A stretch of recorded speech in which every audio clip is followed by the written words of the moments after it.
All right, we're going to go ahead and get started. So thank you, and welcome to today's webinar. This is the second in the Whole Child, Whole Families, Whole System webinar series. And today we're going to be talking about economic supports and how they can break the cycle and break down barriers for people who are able to take advantage of those. My name is Michelle Adkins. I'm the director of the Prenatal to 3 Capacity Building Hub, which is a project at Build, and it is funded by the Pritzker Children's Initiative. I will be working with Ngozi, Lawal as sort of your facilitators and tour guides throughout these sessions. So Ngozi, why don't you go ahead and introduce yourself? Hi, everyone. Good morning, good afternoon, wherever you are. Really excited to be here with you. We have such an important topic to cover today and happy to be doing it with Michelle. Great. Before we go much further into the webinar, we want to make sure that we introduce our interpreter for today. This is Marie, and Marie is going to walk you through the steps of making sure that you get the translation that you need during the webinar. So Marie, you're on. Thank you. Thank you. Good morning, good afternoon, everybody, depending on where you're joining us today. My name is Maria Elisa Fuller, and I'm here representing the Community Language Co-op. We are a very committed group of individuals. We work together to foster a pragmatic attitude towards diversity. We focus our efforts in creating safe spaces for all individuals while we continue to rally for language justice. We're very committed to creating spaces that allow each individual the right and the opportunity to express themselves in what we call the language of their heart. That means the language that people feel more comfortable with and the language that people identify with. So with this, when we create these spaces, we're very confident to witness real conversations whose outcomes can benefit everyone in the different platforms. So today we're going to be using simultaneous interpretation to create this space. So when I finish giving these instructions in Spanish, we are going to turn on interpretation. And you will see that a globe icon appears in the bottom of your screen with the word interpretation. If you are joining from a different device, such as a tablet or a mobile phone, you might see 3 dots in the bottom right corner of your screen. I'm going to ask you to either click on the globe icon or the 3 dots and choose your preferred language. I want to remind you all that Spanish is 20 to 25% longer than English, so please be mindful of your speed. Try to keep a comfortable rhythm to allow the time for interpretation. If you speak too fast, interpretation accuracy might be compromised. We want to make sure to perform an accurate rendition of your message, so please be mindful of your speed, speak clear, and pause as needed. I want to take a quick second to thank the host of this webinar for their commitment towards language justice, crucial for the amazing work that you are all doing. Hola, hola con todos, buenos días, buenas tardes, depende de dónde nos acompañen. Mi nombre es María Elisa Fuller y estoy aquí representando al Community Language Co-op. Somos un grupo muy comprometido de personas y trabajamos para fomentar una actitud pragmática hacia la diversidad. Centramos nuestros esfuerzos en crear espacios seguros para todas las personas mientras seguimos luchando a favor de la justicia lingüística. Estamos muy comprometidos a crear espacios que permitan a cada individuo el derecho y el espacio para poderse expresar en lo que nosotros llamamos su lenguaje de corazón. Al hacerlo, confiamos en visualizar conversaciones muy reales que sean beneficiosas para todas las personas en las diferentes plataformas. El día de hoy vamos a utilizar la interpretación simultánea para crear este espacio. Cuando yo termine de dar estas instrucciones en español, vamos a activar la interpretación. Usted va a ver que un nuevo icono aparece en la barra inferior de su pantalla. El icono es redondo y dice interpretación. Se asemeja a un globo terráqueo. Si es que usted nos está acompañando desde un dispositivo diferente, como una tableta o un teléfono móvil, es posible que vea 3 puntitos en la parte derecha inferior de su pantalla. Voy a pedirles que hagan un clic ya sea en el globo terráqueo o en los 3 puntos y escojan su canal de preferencia. Quiero hacer un recordatorio que el español es entre 20 y 25% más largo que el inglés, así que por favor les pido que sean conscientes de su velocidad al hablar. Intenten mantener un ritmo cómodo para dar espacio a la interpretación. Si usted habla demasiado rápido, la precisión de la interpretación podría verse comprometida. Queremos asegurarnos de que su mensaje se transmita con precisión, por lo que le rogamos que hable claro y haga las pausas necesarias. Quiero tomarme un minuto súper rápido para dar las gracias a los auspiciantes de este webinar por su compromiso a favor de la justicia lingüística. Yo estoy lista para empezar. I'm ready to get started. We can enable interpretation now. Next slide, please. All right, thank you so much, Maria. We are going to get started. Welcome to our webinar today. So we are continuing our webinar series, Whole Child, Whole Family, Whole Systems webinar series.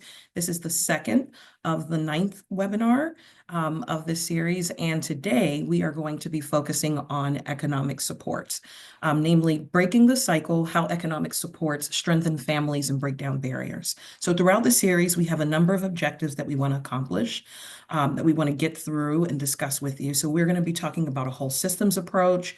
We're going to be thinking about what are the challenges in having a whole system that supports the whole needs of child and family. What are the strategies that we should be exploring to be more integrated as a system? We are going to be thinking about how do we center the voice of family and to ensure that the equitable needs of families are met. We're going to be thinking about leadership. What are the different roles that you all who are participating on this webinar series have to play? Because you all come from different sectors.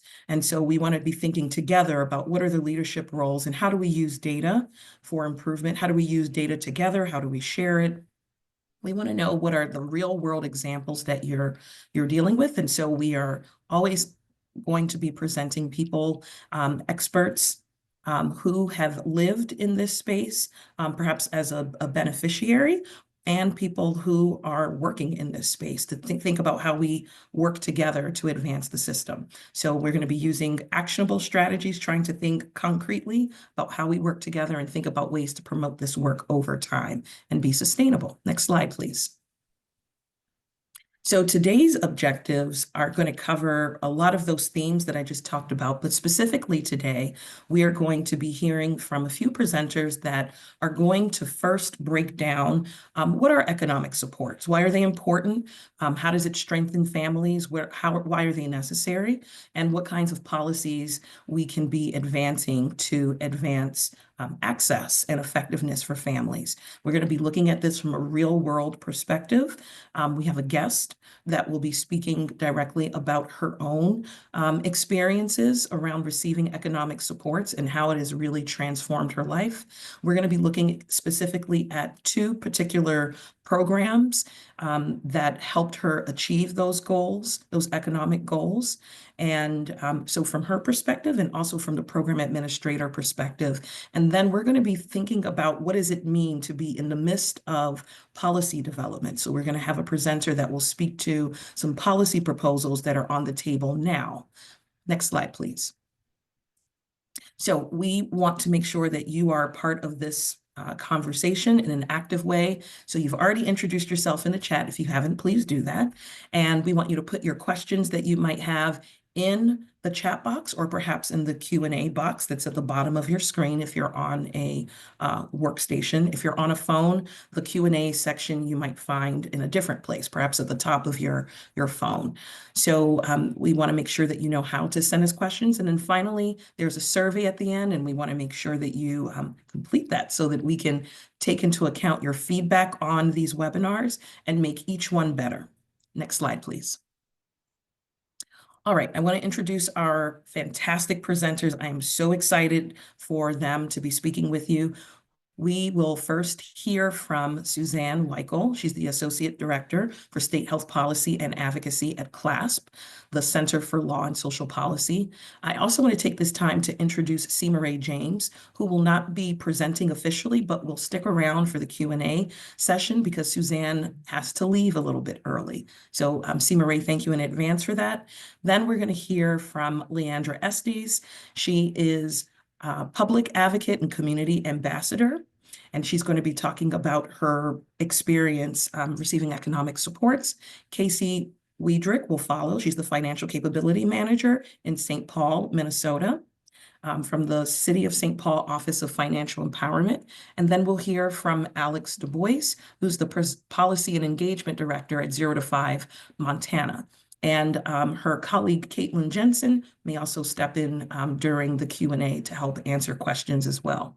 So let's get right into it. Next slide, please. Okay, so we want to talk a little bit about who is here with us. We have almost 900 registrants, which is fabulous. And we've got over 400 people that are online with us right now. Though all of you represent 47 states, the District of Columbia, and the US Virgin Islands. So welcome, we're glad you're here. You're from state agencies and colleges and universities, center-based and home-based childcare providers. You're from community-based, regional, and national nonprofit organizations, childcare resource and referral agencies, and foundations and philanthropy. So welcome one and all. Next slide. And you are interested in hearing a lot of things, and we got many questions through the registration process. And so we are going to try to get as many of those questions answered as we can. But you can see there's a wide range of interests, wealth building, home visiting connections, economic supports for families as a primary prevention strategy of ACEs, family economic well-being, research economic benefits and outcomes on the community level. I'm not going to read through all of these. You can read them at your leisure. You will be getting a copy of the slides after the webinar, so no need to think that you're going to miss out on anything. You will get these when we send them out. Next slide. So what we know is that families with young children come to us as a whole with many sometimes needs. So they may need early learning centers. They may need supports for economic security, which we're going to talk about today. They may need health and mental health and nutrition support, and they may need family supports. And within each of those systems, there are all kinds of different sectors. So for supports for economic self-sufficiency, there's tax credits, there's guaranteed incomes. So there are things like that that exist within that system. And then there are different sectors within each of these systems. And what Build likes to focus on is really cross-sector, cross-system, work, so that we can meet families where they need in a whole responsive way, so that they don't have to go through 13 different offices to get what they need, or go through 13 applications to get what they need. So that's our approach. You're going to hear some great examples of cities and the state who are doing this live right now. And so we're very excited that they can be with us. I'm going to turn it over now to Suzanne Weichel, and she's going to give us just an overview and a framework of what we mean when we say economic supports. Great. Thank you so much, Michelle, and thank you to the Build Initiative for inviting me to be here today. My name is Suzanne Weichel. I'm with the organization called the Center for Law and Social Policy, otherwise known as CLASP. For those who aren't aware of CLASP, we are a national nonprofit policy and advocacy organization that focuses on anti-poverty work and really centering racial equity in that work. We have a few different policy teams at CLASP. We have the Public Benefits Justice team, which is the one I sit on. We have a team that works specifically with childcare and early education. We have a team that works on immigration policy, and another team that works on education, labor, and worker justice issues. Next slide, please. Thank you. So I just wanted to put this really plainly, because I think a lot of people on this webinar know this information, but I think it's just good to state it right off the bat, is why we need to be talking about economic supports for the prenatal to 3 population. And as the research has shown over the past couple of decades and more, just the massive amount of brain development and growth that happens in those very formative years, and the impact that having adequate resources to meet the family's needs and the child's needs has in terms of long-term benefit and gains. The other thing I put on here is the addition of a baby to a family is often a time of what can be called a financial shock. So I think about this, obviously when a new baby enters a family, it's a very joyous time, but it's also a time when a lot of change takes place, and a lot of that change is financial. You may have parents who don't have access to paid leave, who have to either reduce their hours at work, maybe return to work sooner than they would like to for their own health or for their baby's health. They may be taking reduced hours at work. All of those have financial consequences. And then you also have the added expenses that come with new children, often childcare, which I think we're probably all familiar with how expensive that is, and then other kind of basic necessities and supports that those very young children need. And then I just wanted to put out there the poverty rates for kids under 3. And I broke this out according to racial breakdown, because I just think that this is how we have to look at it. Because when I think about economic supports for the prenatal to 3 population, and really for any population, but today for the purposes of prenatal to 3, I just don't think that we can talk about it just in terms of economic supports. It's also a racial justice issue, and those two are so intertwined that I think we just have to keep that in mind, and we can't talk about them without talking about both components there. Next slide, please. I pulled this quote from a report that CLASP put out probably about 1.5 years ago, which I would encourage people to read in their spare time if they'd like.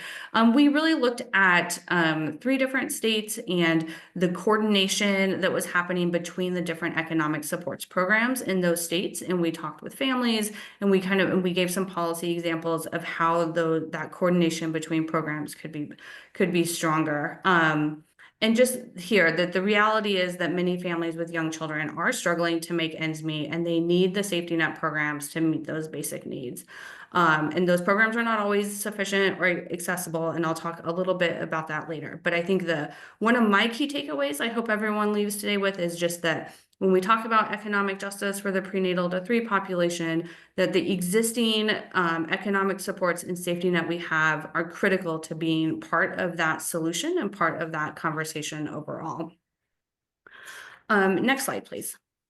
I'm just going to spend a couple of minutes kind of just giving really high level takeaways of what we consider the key economic support programs and what we're talking about. So I spend most of my time thinking and working on Medicaid issues. And so that's what's first on the slide. So when we talk about Medicaid, we're talking about health insurance. And I really just I see these stats a lot, but I think it's important to really pause and think about the magnitude of these. That Medicaid is paying for 41% of births in this country. In some states, it's around 50% or a little bit higher. And I think that that just really needs to be understood. I think that speaks to the magnitude of how important Medicaid is, not only from a health perspective, but when we think about the costs associated with pregnancy and childbirth in America, that Medicaid is a core support there. That it's providing 12 months of postpartum care in most states. I think there are 2 states that have not yet taken up this option. But when you think about the health of new mothers and the importance of that care after giving birth, that Medicaid is a core piece of that. And when we're talking about Medicaid paying for 41% of births, they're also paying for 41% of that postpartum care, give or take a little bit. And then just in general, how important Medicaid is for children in general. It's the 38% of all kids in the country receive their health insurance through Medicaid. And the younger the children, the higher that percentage goes. And Medicaid provides extremely robust health benefits that allow children to receive the medical care they need for developmental reasons or whatever it may be. It's very good coverage, and it is a critical support for young children. And then the next one on the slide is SNAP, which is the Food Assistance Program, which I'm sure many of you are familiar with. And just the value of nutrition in terms of both prenatal and those early years. The nutrition is just so critically important to brain formation and other childhood developmental things. And just quickly pointing out that SNAP has been proven to improve birth outcomes and long-term health, and it reduces food insecurity, which sounds like kind of a no-brainer to say, but I think it's really important to say that when we know how many people in this country are hungry, that SNAP is a very, very important tool in reducing that hunger and reducing that food insecurity. Next slide, please.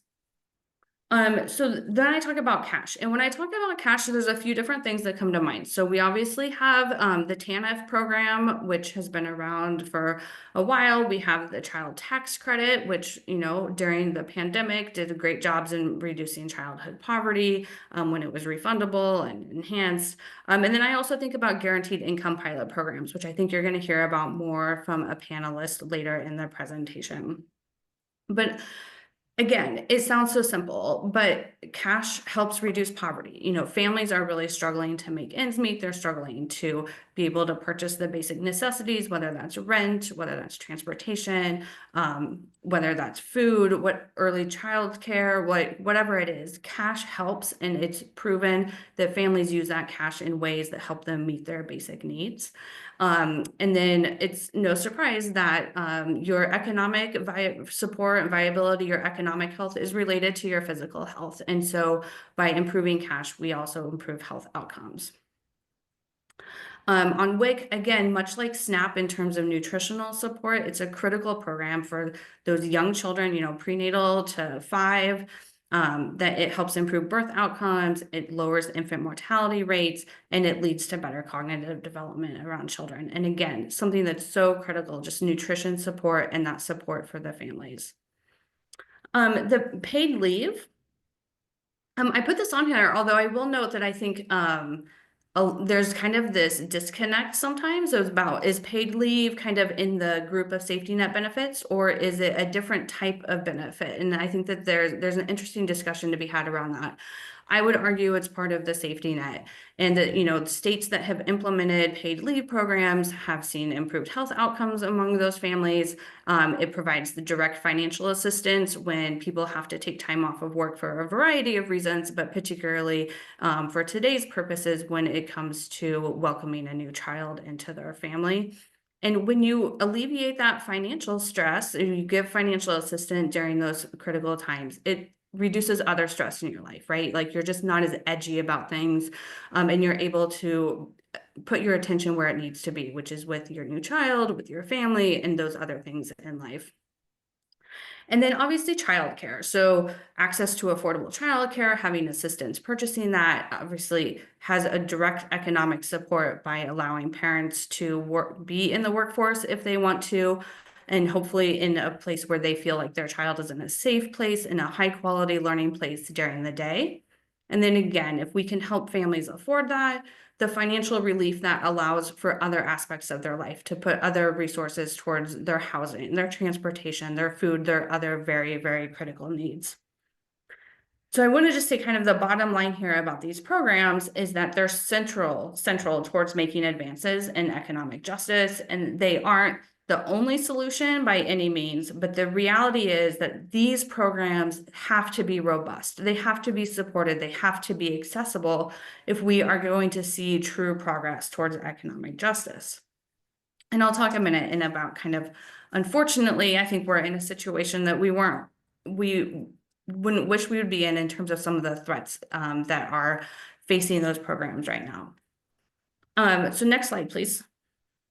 So I'm going to say a little bit about challenges, and then I'm going to try to end on a positive note. So one, we know that the programs don't reach everyone that is eligible, and I think that's to some extent to be expected. I don't think it's reasonable to say we're always going to reach every single person that's eligible for programs. But we do know that there are a lot of people who are eligible for SNAP, who are eligible for a WIC, who are eligible for childcare, who are not accessing those programs. And so I think that we really need to think more strategically about how to make sure we're doing that. And I think many times the default in that is gearing towards outreach and education, which is fantastic. It's a critical component, but we would argue at CLASP it's not enough. And we really need to think about systemic issues behind the scenes to do kind of do that work for the families in some instances. If you know a family is applying for SNAP and it looks like they're also eligible for Medicaid, or they're also eligible for WIC or childcare assistance, that those connections are happening, and so that burden doesn't totally fall on the family to seek out everything that they are eligible for, and oftentimes the state has a lot of that information. Another challenge is just the variation we see between states. So other than the child tax credit that I mentioned earlier, all of these economic support programs are administered by states. It's a big lift, and there are certain federal parameters that they all have to stay within, but there's also a significant amount of flexibility that they have in the design of those programs. And so you could have a family in one state who is eligible for SNAP and for child care assistance, and in another state they could have the same income and they could not be eligible for SNAP or child care assistance or Medicaid. And so I think this difference between states is a challenge both from a messaging and a narrative perspective. I think it's also a challenge obviously in terms of actually making progress towards economic justice. And I think it can also be an advocacy challenge, because I think we just have a different understanding of how those programs work in different states and what the potential is. And then I'm going to spend just a minute talking about the very significant threats in Congress right now. So for those of you who may not be aware, the House of Representatives in Congress and the Senate, but the House has passed some language that's geared towards making upwards of $2 trillion in cuts. And a lot of those cuts come from core safety net programs. We're talking about upwards of 11% of all federal Medicaid dollars that would otherwise go to states potentially being cut, revamped, redirected in some way, and about $230 billion of SNAP benefits that would not be going into families' pockets. And so I could spend an hour just talking about all of this. But the point I want to get across is that the threat right now is very real. And the value of these programs for families is so critical. And I am very concerned that, now is the time when a lot of that is at risk. And it's time I know the advocacy community has been working overtime on this. And I think we just have to keep going and keep lifting this up about how important these programs are for young children. Next slide, please. So I'm going to try to end on a high note here, because as I was thinking about this, putting it together, I think it is really powerful to think about the potential with the existing safety net programs we have, the existing economic supports that we have. So one, we know that families, if they're eligible for one program, are usually eligible for other programs as well. And so there is tremendous potential there to make sure that once a family reaches out to a state and says, I need help with healthcare, I need help with food assistance, I need help with childcare, there's enormous potential there to do what can be done to make sure that all of their supports all of their needs are being met as well as possible with the existing programs in their state. We have great resources and research on what works and what doesn't in terms of what makes it easy for people to sign up, what makes it difficult for people to sign up. And that can be, implemented in states all across the country to make these programs that already exist even more accessible. And then I'm just going to end by saying, I think in my work over the years, we always say, poverty is a policy choice. And so is economic justice. And, we're a policy organization. And so I'm a policy person at heart. And I just think, these are all choices we make on a daily basis as a country, in our states, in our local communities. And as much as we can center this, that it's not out of our control, right? It may be an uphill battle sometimes and it may feel overwhelming, but these are all decisions and it's not out of our control. And these are things that we can do to provide the supports that children and families need. Next slide, please. So I know that was a lot and it was really fast and I don't even know if I stayed within my allotted time, but I just really want to thank the Build Initiative again for inviting me today. I am very sorry that I can't stick around for the rest of the webinar because I have another obligation, but my contact information is here. I encourage anyone to reach out to me. I did see a number of people from Kansas in the chat. I live in Lawrence, Kansas. I work remotely for CLASP, so feel free to reach out anytime. And yes, with that, I'm going to sign off and say thank you very much. And I look forward to hearing about the rest of the webinar. Suzanne, thank you so, so much. That was incredible. And thank you for giving us a nice overview of economic supports and why it's so important, and also centering it with where we are now and why it's so important that we act from our various seats that we sit in. I want to now just pivot a bit and take us into the next part of our conversation. We're going to hear next from LeAndra Estis. She is a proud descendant of the Rondo neighborhood in St. Paul, Minnesota, and her passions are public advocacy and public speaking. One of her passions is helping others and connecting people to resources that provide hope and support. And that is so timely because at one point, she was the recipient of receiving help from others and getting connected to resources as she helped her family with her then infant, who's now 3 years old. And her greatest accomplishments are being a mother and becoming a homeowner. So we're just going to have a really brief conversation here and allow you to say hello, LeAndra, and then just a couple of questions for you so that people can become familiar with your story and really ground today's conversation with a real face who has been impacted positively by economic support. So hello, LeAndra. Hello. Hello, everyone. Thank you for having me here today. Thank you. Great. All right. Well, let's kick it off with the first question. So, can you just share a bit about your journey in participating in the guaranteed income and savings programs in St. Paul, Minnesota? Just tell us a little bit about your journey, how these programs impacted you and your family. Absolutely. I started off as a fairly young mother.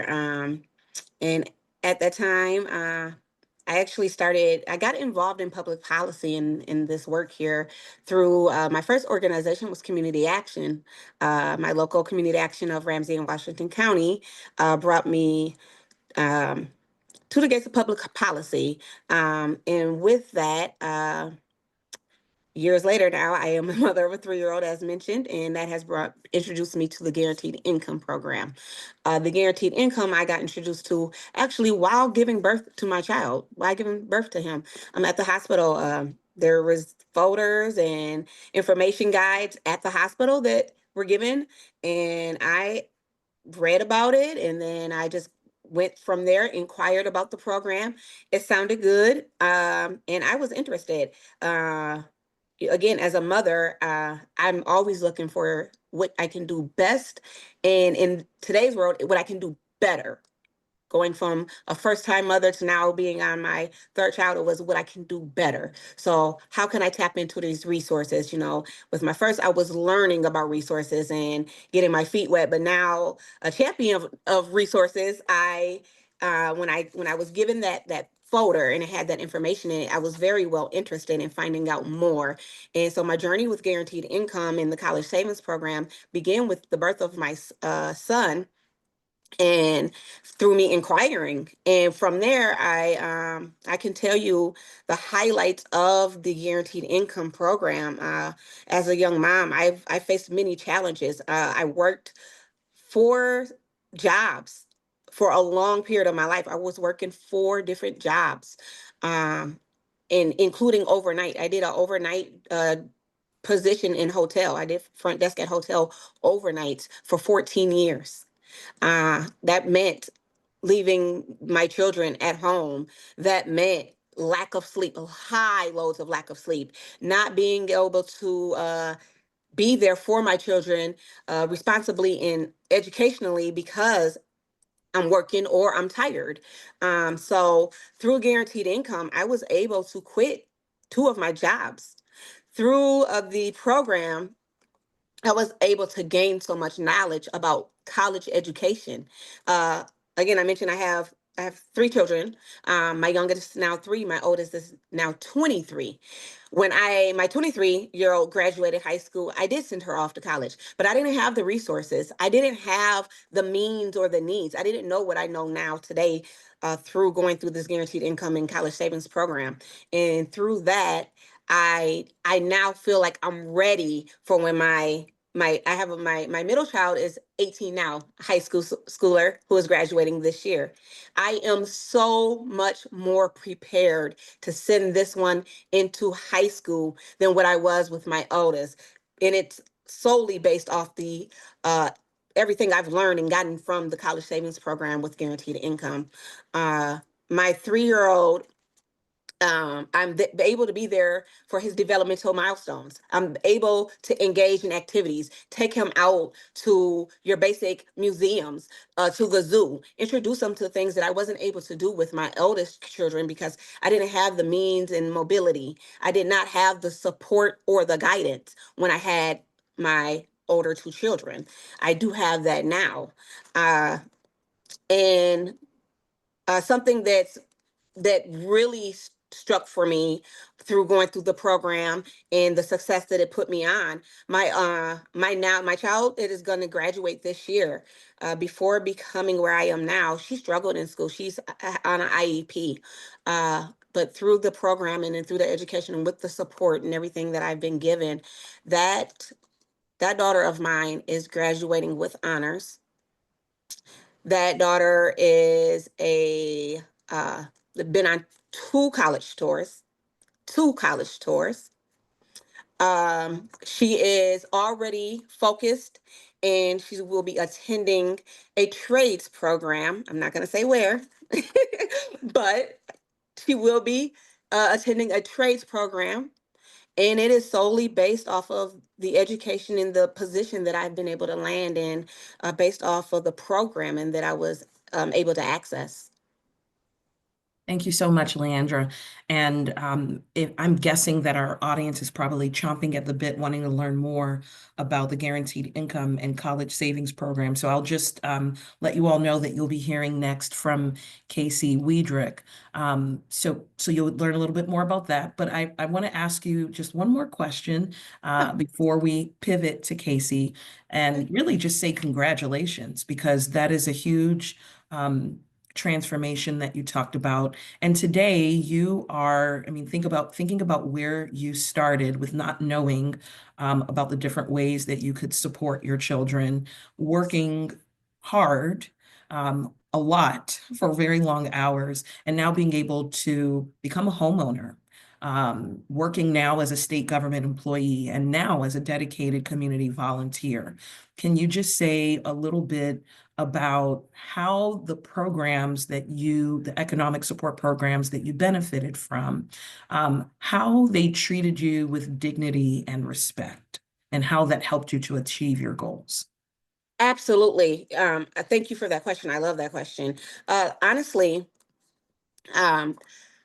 what stuck out the most and what made the program successful for me was, one, accountability. And I'm really big about accountability. But when I say that, it wasn't accountability of the programs only, it was accountability that I had to take within myself. So I had to hold myself accountable to the requirements of the programs. And I do know that a lot of us fell in that area, but you have to be able to hold yourself accountable, but then also hold the programs accountable. When I started in the programs, and most programs ask for a lot of information. They need a lot of this and that to get you going or figure out how they're going to help you. But if I'm coming to you for help, I need you to, for one, show that you support. But more important, I need to know, what is your mission? What is your mission in helping me? That stood out and became very important to me. For me, when you act off of your mission and your purpose of what this program is designed to do, that helps us as the client to know our responsibility and what it is we need to do. With a lot of the programs I worked with, I spoke about removing the barriers and the stigmas and everything by creating a relationship. Don't treat us like clients. Treat us as if we're partners, because truly that's what we are. Your business doesn't flourish without having me as your client to work on. So let me become your partner. Talk to me as if I'm your partner. Become a coach. Coaching was very, very important in my journey. Every service that I depended upon, every program that I went to, I needed a coaching method. I feel that when you have a coach rather than a caseworker or somebody, you get a better outcome from the client, because a coach is going to guide, is going to lead, is going to provide, is going to be more of an advocate to you rather than somebody that's sitting there telling you, this is what I need from you. Show me what do I need to do? So that coaching method, that responsibility, it becomes a partnership. And I think that's very important. And I think for me, it was being boisterous and saying what my needs are and what my needs were and how my needs change. What I needed when I first walked in your building may not be my needs now. So just keeping that in the forefront. And very, very, very well, I said, act from your mission. Make your mission bold, stated, but act from your mission. If your mission is to reduce poverty, make sure you're doing that. Make sure you're going about creating that. Make sure that you're highlighting that when you're meeting with your client, and stating how you're going to do that. What is your makeup in doing that? Make that clear for me so that I know how I fit into your design. That helps me in my partnership. Again, that helps me to know you're not just serving me, but how do I serve you? I feel when you do that and you create that kind of relationship with your client, you are removing those red lines in that. And when you do that, you get people like me who are success stories, and you want a success story from who you work with and who you work for. Wow, LeAndra, it's so well said. And I think you gave everyone who is here listening to you just a new way of thinking about what service delivery is. Really, you've flipped the paradigm on its head. It should be more than caseworking, and rather let's think about a partnership. And in cases where it's useful, how might the system provide coaching so that the client is working in partnership with those service providers to think about, where is it that you want to go? What are your goals? No one wants to remain receiving economic supports for the rest of their lives. As you clearly stated, you wanted to do other things with your life, and you've done that. Absolutely. So thank you so much for sharing your story with us, and please hang out so that we can do some Q&A together a little bit later. So thank you again. I'm going to move us along to Casey Weidrich, who is going to talk more about the Guaranteed Income Program and College Savings Program in St. Paul, Minnesota that LeAndra just referenced. Casey? You might be on mute. Yes, sorry, taking myself off mute there. Thanks so much, and thanks for having me. It's always hard to follow LeAndra, who's such a great spokesperson for not only our work, but organizations across the city of St. Paul. So yes, I'm Casey Weidrich. I'm here from the Office of Financial Empowerment in the city of St. Paul, and I'm going to talk about our work. And if we can move to the next slide, just as a brief introduction to who we are. So our office launched within the city in 2019 under our current mayor, Mayor Carter. And, we're really about, advancing economic democracy and sharing prosperity across all residents. And we work across trying to help families achieve financial health and community wealth and have fair housing, and really boost families with children. And if we go to the next slide, it's in that area that we've launched really what's our signature, our key program, which is CollegeBound Saint Paul. And CollegeBound Saint Paul is a universal college savings program that starts at birth for all St. Paul residents. And so all babies born to St. Paul residents since January 1st, 2020 are eligible. We do try to enroll as many children automatically as we can through public birth records from our Department of Health. Not every family in St. Paul has public birth records. So we do have to work with partners and have options for them to opt into the program. And the accounts are held at a local bank, and their custodial savings account, regular savings account, not 529s. We start the accounts with $50, but there are a lot of other opportunities for families to grow the accounts in addition to making deposits, which they aren't required to do, but we have bonuses for engaging in the program. All kids receive, like, for example, a first birthday bonus, but we also have bonuses for families participating in activities related to their child's development and the family's financial health. And the purpose of these accounts is for the children's post-secondary education. So for them to use when they're done with high school, but it's designed to be really flexible. It doesn't have to be for four-year college. It could be for training, vocational school, and we want to be really flexible in terms of what the funding can go towards. So if we go to the next slide, just to give you a sense of our numbers in CollegeBound. So again, we just started in 2020. Our oldest child just turned 5, over the last quarter. So we've got over 16,000 kids enrolled. And as of data from 2023, which is the latest statistics that we have, that accounts for 83% of the children born. We've got almost 3.5 million in the bank accounts, which are both the seed deposits, bonuses from us, and family savings. The most in an account we have is over $13,000. And also just wanted to share, there are a number of other children's savings programs across the country at the city, the state level. But California's is a fairly similar program to ours, or San Francisco's, I should say. It's fairly similar to our program. It starts at kindergarten for all kids entering kindergarten in the public schools. And they've been around long enough that they've now had a few classes graduate from high school. So they've put out research in 2024 that showed that compared to students who don't have a K-2C account, they saw that kids with the account are 6% more likely to enroll in college.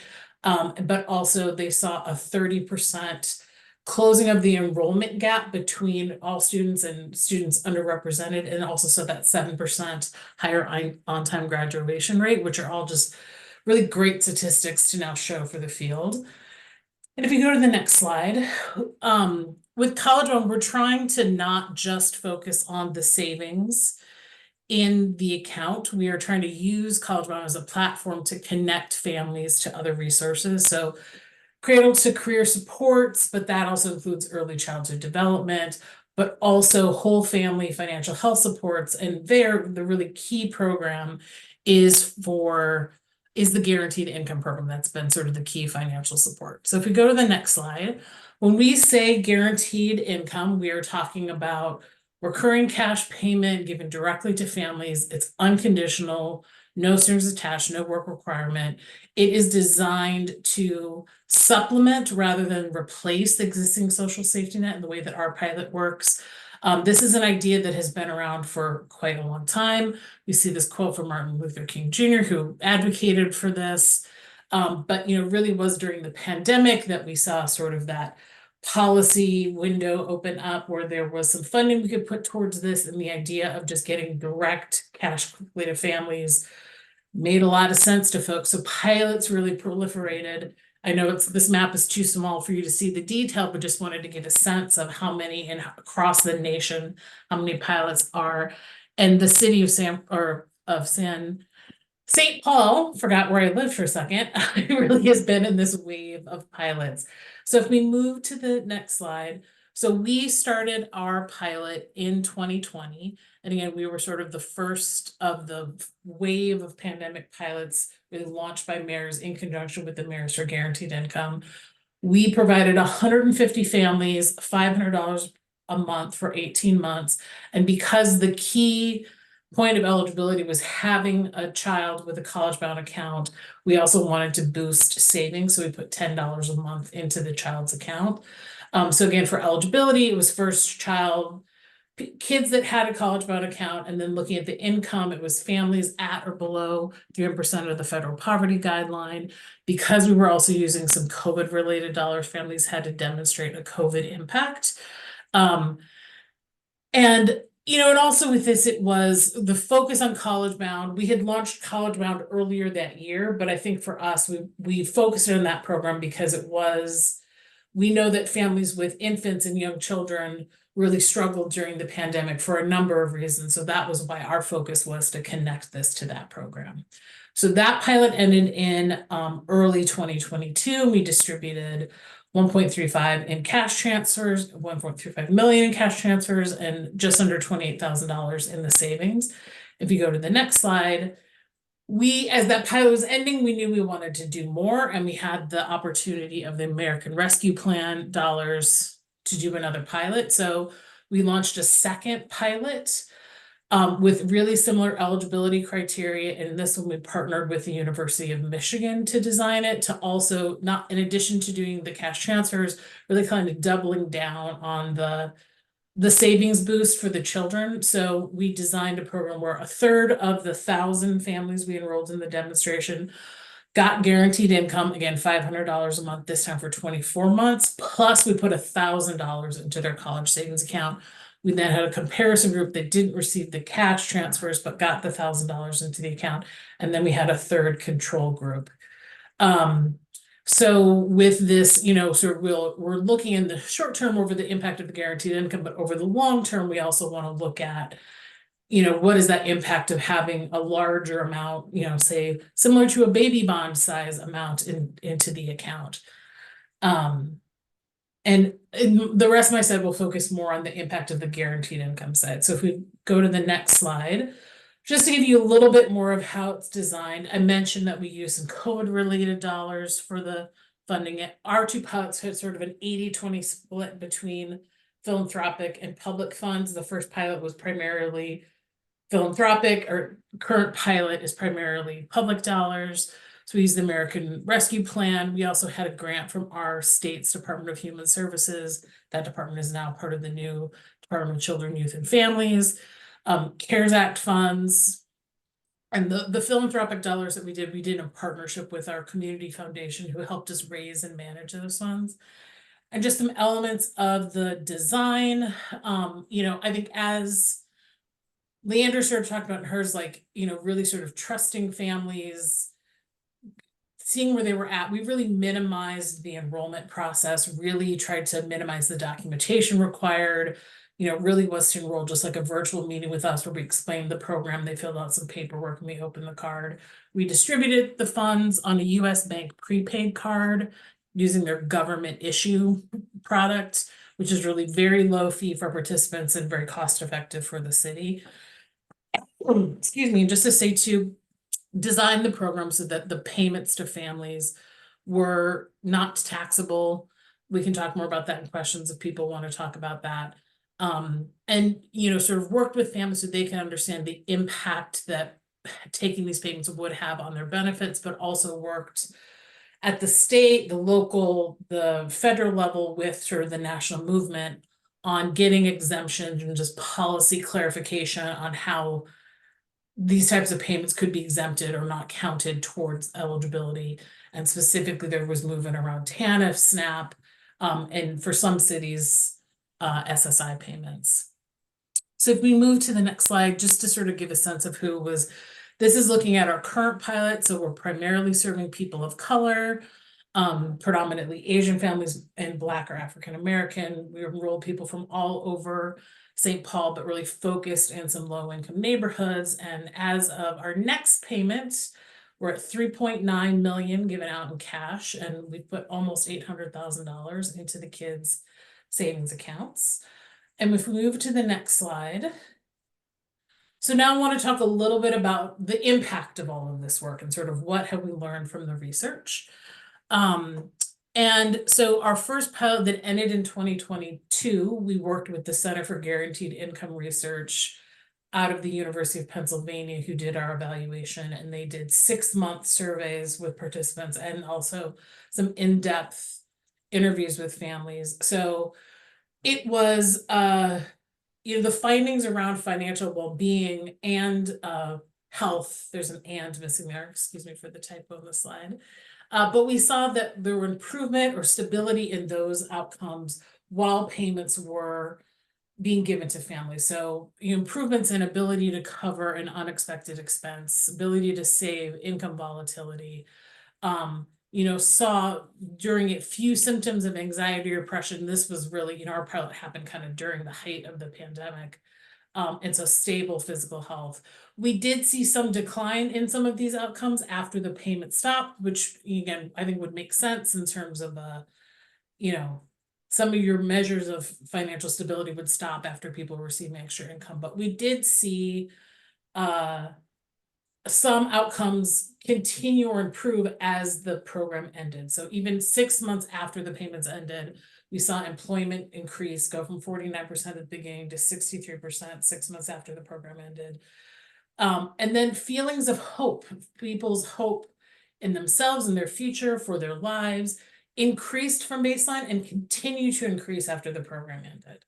And this was even as some of those other measures of financial stability were decreasing, people's sense of hope in themselves and the future for their family was still increased. And I think we've seen, and our researchers have seen across different pilots, sort of that people's sense of their hope and their self-determination, it taking time, but that really being a key part of what happens to folks when they have this additional support.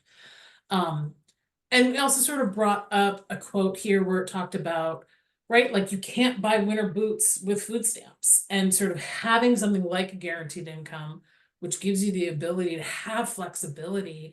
And I would say too, and it's not like, if we think about some of the supports that are more restrictive and what families may need, that also could change from month to month. I think, I've heard LeAndra tell stories of like there's different times where like different things come up you don't always expect, and having this extra really helps you meet the needs of your family in whatever ways they're coming up.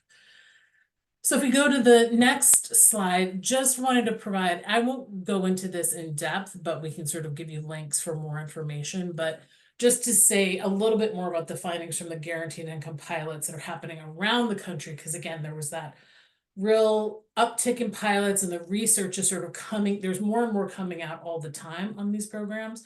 So here's just a summary across different sites that the Center on Guaranteed Income Research in particular is published. So they saw really, across all the sites, positive impacts on financial stability, and for the most case, positive impacts on employment. In the cases where maybe there's mixed effects, it's not that it's mixed effects for employment, it's maybe people taking time off, like LeAndra was saying, like you don't have to have 4 jobs to take care of your family, so you're reducing some work to spend more time with your family.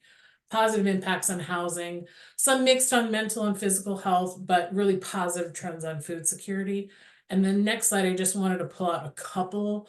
Los Angeles in particular, the research that came out last year found positive impacts on people's ability to leave abusive relationships, reduced experience of intimate partner violence, and also saw impacts on child enrichment activities. And there's also a national pilot, Baby's First Year.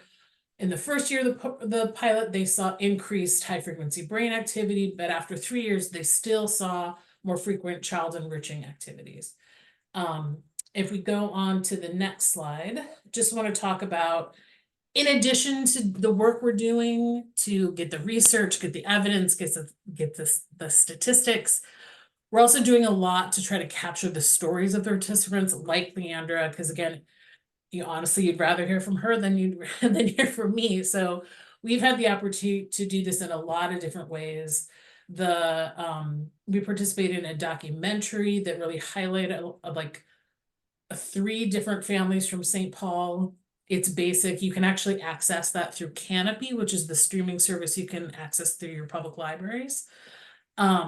We also worked with the local organization Springboard for the Arts to have local artists tell the story in their own way. So have a picture of a singer-songwriter that did like an EP on themes around guaranteed income, has some really great songs here. She is singing them on the steps of our Capitol.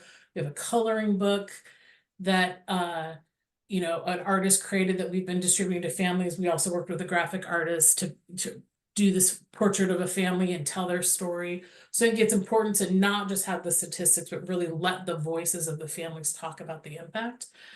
And I do just want to end on the next slide, just to talk a little bit about, and I think this sets up our next speaker, talk a little bit about sort of moving from pilots to policies. And I would just say I think our mayor has been really clear that a guaranteed income program, a permanent guaranteed income policy, probably doesn't fall within the capacity of most local governments.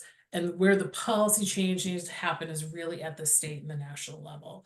So I highlighted a little bit here of what we've been trying to do in Minnesota. Some of it has been successful. Some things we are still advocating for. Currently advocating with a number of our partners and the other guaranteed income pilots in Minnesota for state funding for more pilots.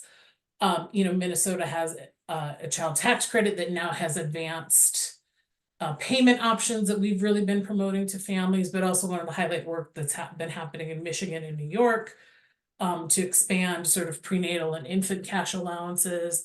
And nationally, I think, again, we're probably in a time of having to protect what we have, but as we sort of move forward, there's different directions. You could start new programs like a national guaranteed income program or a negative income tax, but how do we work to expand our current tax credits or modify our programs towards more flexible cash? So with that, I know I went very quickly over what we do, but I'm happy to answer any questions as we get to the question and answer section.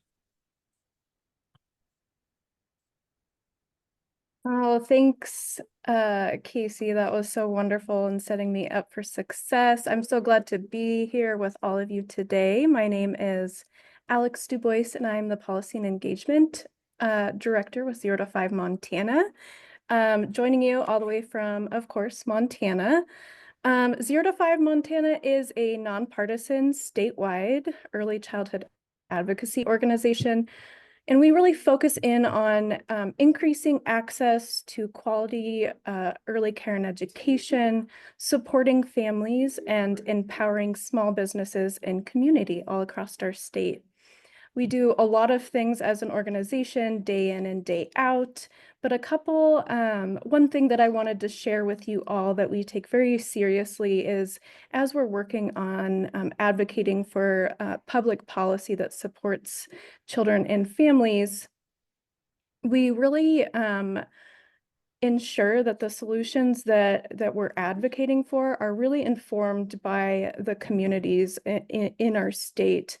And a couple of things that we did, I'll just share with you. We're right in the middle of our legislative session, and well before this session even started at the beginning of this year, we did a couple things to really be informed by our communities. We commissioned a poll of voters around early childhood topics, and then we traveled as a team around to 9 different communities to really get their input on what is most important for them. So I wanted to share a couple polling examples.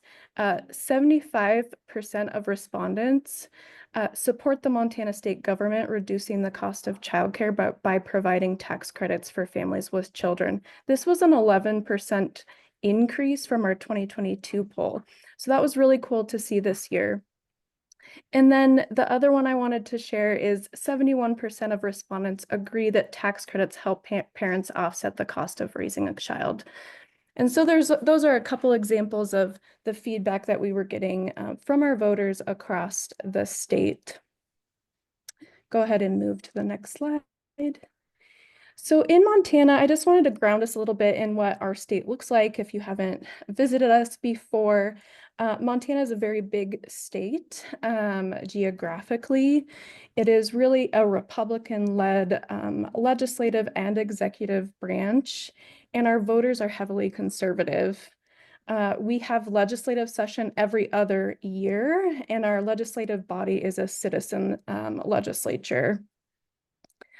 We have, like I said, we're very large and we're very rural, and we're often considered a frontier state. We have a population of just over 1 million people, and that also includes 8 federally recognized tribal nations that comprise of 12 different tribes. So lots of uniqueness across our state. So I'm going to dive a little bit into some of the great policy work that we are, again, right in the midst of. And I just want to make sure that you understand that by no means am I saying all of these have passed or anything like that, but these are the things that we're really working on across our state. So the first one that I'm going to share is SB 321, which is titled Provide Tax Credits for Children and Childcare.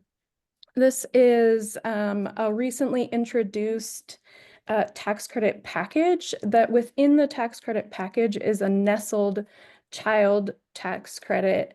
And that child tax credit is refundable, and a family would qualify for a $1,200 credit for any dependent under the age of 5. The other components of this bill include a tax credit for childcare workers and a tax credit for employers that are supporting employees with some sort of dependent care. But I'm just going to focus on the child tax credit component. So families qualify for this tax credit for single filers up to $40,000 income and $80,000 for a married couple. And then there is a phase out at $150 per every thousand. So there's a pretty slow phase out as families go over that kind of income threshold. What we've seen in this bill is there's strong bipartisan sponsorship from both Democrats and Republicans on both the House and Senate chambers. And this is really last session, we had a child tax credit that was proposed that was very similar, and it also had some pretty good bipartisan support, but didn't quite make it over the finish line. So we're seeing this one being introduced this year. The funding would really come from our state general fund, and early care and education supporters are proponents for this, the faith community, and again, just bipartisan across the board, especially around that high cost of living that we're really seeing in our state. The opposition that we're hearing on this one is there is a income requirement of at least something, and so we know usually the best policy is to not have that income requirement for families, and so that's just something that some people are watching for that one. Go ahead and go to the next slide. Okay, the next one is a really interesting one that we have seen this session, and it's called Provide for a Birthday Tax Credit for the Birth of a Child. What we like to say is this is really a newborn tax credit that was introduced this session, and what this bill would do is give a refundable $3,000 tax credit for families for the birth of a dependent child. So when a family has a child, they would then be able to claim that $3,000 tax credit for help offset those costs like medical costs, one-time costs like a crib, diapers, etc. And this one was really interesting. The income threshold was quite larger. Families qualified if they made as a single filer up to $60,000 and as a married couple up to $120,000. So it was reaching kind of more families. It also had some bipartisan support across the board, including some early childhood individuals, faith communities, etc. I'll go on to the next slide. And the next one that I wanted to talk about, a little bit different, we've been seeing nationally. This one was titled Provide Breastfeeding Scholarship for Childcare Workers. Breastfeeding Scholarship is our state's childcare subsidy program. And what this bill would do is ensure that all of our childcare workers would qualify for our childcare subsidy program, no matter their income. It's really interesting because our state has been piloting a very similar program and has really great data showing that this is helping with recruitment and retention of childcare providers. However, it does have an income threshold. And so this bill would actually expand it to more childcare providers, which is really exciting. It has had great support so far, and we're really looking forward to seeing how this bill moves going forward. And it has about a 5.5 million general fund ask. And so there's, some fiscal concerns, but yeah, we're really excited to see how that one moves forward. And last but not least, go ahead and go to the next slide. I just wanted to touch on House Bill 245, which revises the Montana Help Act, Workforce Development, Provisions and Termination Date. Again, a very long title. This bill has had great success, and it really continues our Montana Medicaid expansion. It was carried by a Republican lawmaker and lift our sunset. We had a sunset in the current Medicaid expansion program that said, you know, if the legislature doesn't act, Medicaid expansion will end June 2025. And this bill lifted that sunset and provided some more supports towards the workforce development component of our Medicaid expansion program.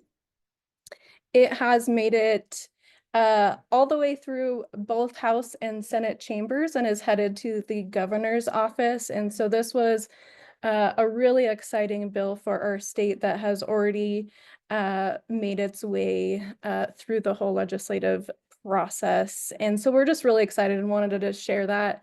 Lots of bipartisan support and lots of work with many partners working towards getting this policy passed. So that was really, really exciting. And we just had to share great data that we've had for the past 10 years about the benefits of having Medicaid expansion. I think that was really, really important in this conversation. So I'll just wrap up there, and I'm always happy to answer questions, and just thanks for having me.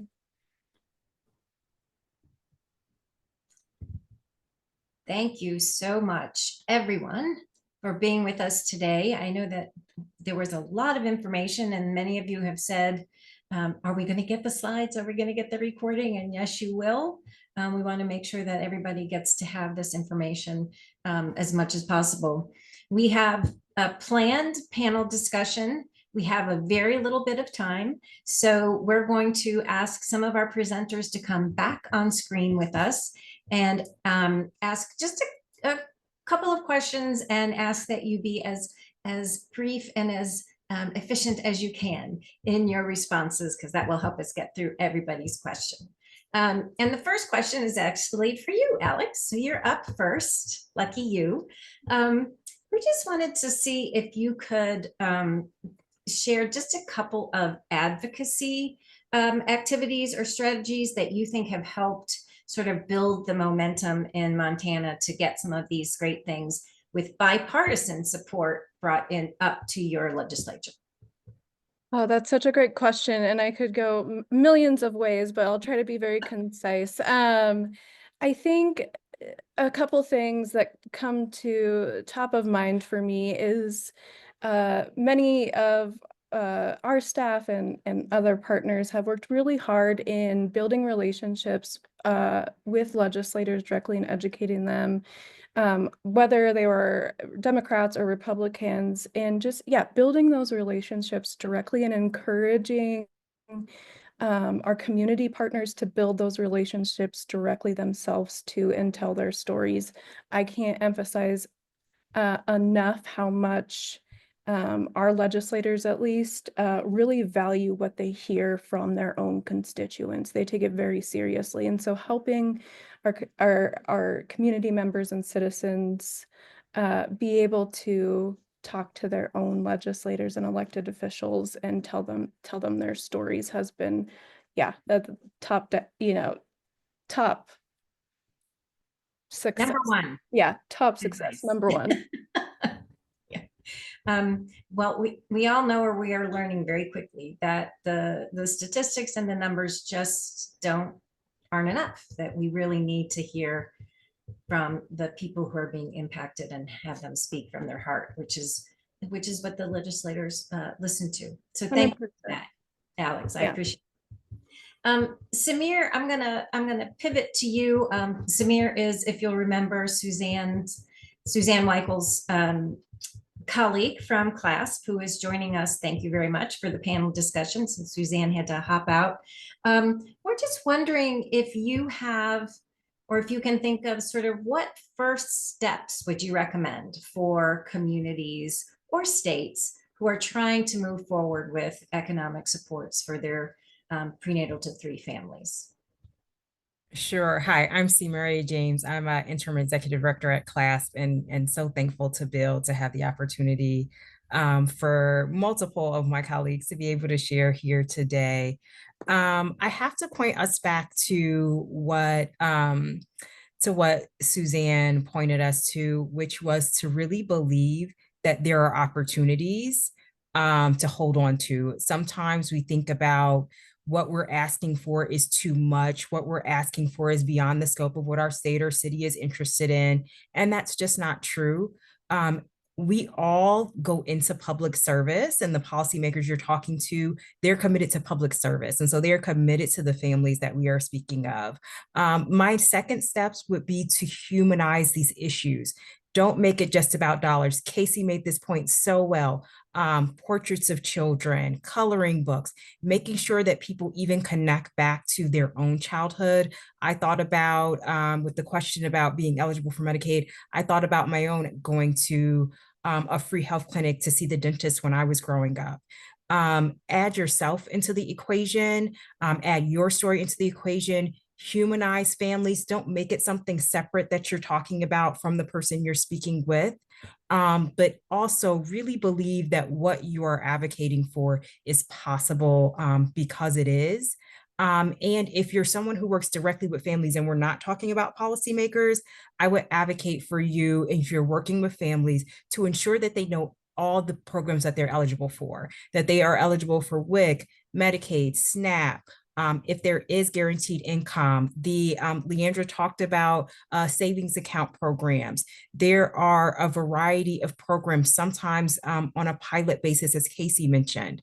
And so think about with families, not just the program that meets the need right now, but look at the whole family and determine the different needs of that family that you can support with. Great. Thank you. And Cemeré, I think I mispronounced your name when I introduced you. I didn't even notice. I apologize. So the next question is for Casey. And we had some questions in the chat that came through. And so the question is sort of, if you have this great infrastructure in place and you've got a very supportive mayor and you have some funding that's been made available for this, if you aren't in that situation, if you are in a community that has needs that aren't being met, how do you work within those existing systems to try to make some change and move forward for economic supports? Yeah, I mean, I do think if you're trying to get resources to families, I think the things that Suzanne and I'm also gonna mispronounce your name, but also our last speaker just spoke to, like, I think sort of that, how are we connecting families to the resources that already exist and helping them navigate things? And I would say too, especially in our experience with CollegeBound, again, so it's a universal program, everyone's eligible, but also means that you didn't have to do anything for your child to have an account, so people don't understand the program. And sometimes I think it is the early childhood provider, if they have a deeper relationship with the family, so are a trusted voice. So I would say specifically, and I've seen the example, and particularly with some of our like non-English speaking families, they're like, I'm not going to make a decision until I talk to the home visiting person that comes and helps me translate everything. So I think sometimes the early childcare provider is in a really unique position to help families access resources, help them understand, help them navigate, because you've built a relationship with them. The other thing I would say is try to also, I think, take advantage of the things that do exist, and maybe try to think through, like, a lot of families, tax refund is the largest amount of money they're going to get throughout the year. How do you work with families during that time to, one, make sure they're not paying exorbitant amounts to get their taxes done and losing some of that money, taking advantage of tax credits that are out there, but also help families maybe connect to other resources that they could use that money for. How do you help families put some of it aside in savings, so that when they have an emergency come up in September, they've got something? And a lot of families maybe like build up their credit, and then pay it down with their tax return. How do you help families sort of smooth that? So I do think think about partnering with the sort of VITA providers, other tax supports. So like, I think it's an opportunity to help families think through how to manage that resource that comes in every year, just as an example. Great. Casey, thank you. That's perfect. And I think we have one more question. And I think Ngozi's going to talk to LeAndra again. I am. So LeAndra, I want to pick up from something that Casey said, which was that sometimes when it comes to accessing supports, because this work really is relationship based, sometimes a family might decide, I need to talk to a service provider that I already have a relationship with Absolutely. before trying to figure out what to do next. So it sounds like one really important role that everyone who's listening can think about is the role of a navigator. That may not officially be your title, but it sounds like that you is are. something that also needs to be front and center to those who are listening. So LeAndra, I wanted to ask you, because this didn't come up, this came up in our private conversation. You told me that the way that you got connected to all of these wonderful supports is through the Head Start program. Can you just say a little bit about your involvement with Head Start and then how they connected you to these different economic supports? Absolutely. Again, I mean, yes, we had that in private conversation, but I also mentioned here that I got introduced to policy work through community action, which is Head Start here. And with my connection with Head Start, I literally just started as a parent, and they had a parent advisory board. And with the parent advisory board, I showed up and I started speaking like, hey, why do we do this? How does this work? That landed me a seat on the official board. When it came time to take that seat, I actually turned it down. I said no. It was intimidating. It was absolutely, it was not what I thought. It was not for me. I got asked to join the board through the president of the board, who looks like me. And at the time when I was asked that, I was like, no, how intimidating. Why would you ask me that? I don't fit in. I'm not a professional. It was just every reason I could think of. It was a no, but it was real things. And he looked at me and he said, but these people make the decisions about the poverty that you live in. Nobody knows it better than you. And in that moment, I said, please add me to your board. Please let me take that seat. I took that seat. That was about 14 years ago.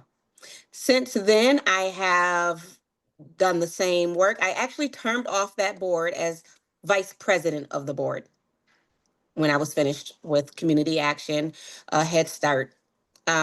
Since then, I've done a lot of policy work, as mentioned, the City of Saint Paul, CollegeBound, Guaranteed Income, Habitat for Humanity, big spokesperson, face of Habitat. In this work that I'm doing, again, the coaching method is what worked best. I remember being with my coach, my initial coach that I got through community action, they had a goal guideline. It was a book. It was a goal guideline. I literally had to sit down and put in the work, put in there, what did I want out of this program? What was my life goals? What were my goals with my children? I feel if we move in that aspect, if we make that the focus, focusing on the client's goal rather than the company goal or the organizational goal, you're going to create a lot more success. That coach becomes your mentor. That mentor becomes a support and guidance. That guidance and support will become a reference or a friend. And that's what you want. You want to create the longevity, but we are going to go to who we most comfortable with. And it is always better if I can get if I'm working with you and I can get you to refer me to this other program that you know of, that's going to help me best. If I can get all my resources to connect and partner together, I'm going to get to my success mark so much quicker than doing it on an individual base. So working with your partner organizations, I think that's very important as well. Don't hold back on that. LeAndra, thank you so much. And I feel like Casey right now when you said it's hard to follow LeAndra. So you have the last word. And I think that the key takeaway here is that economic justice is a choice.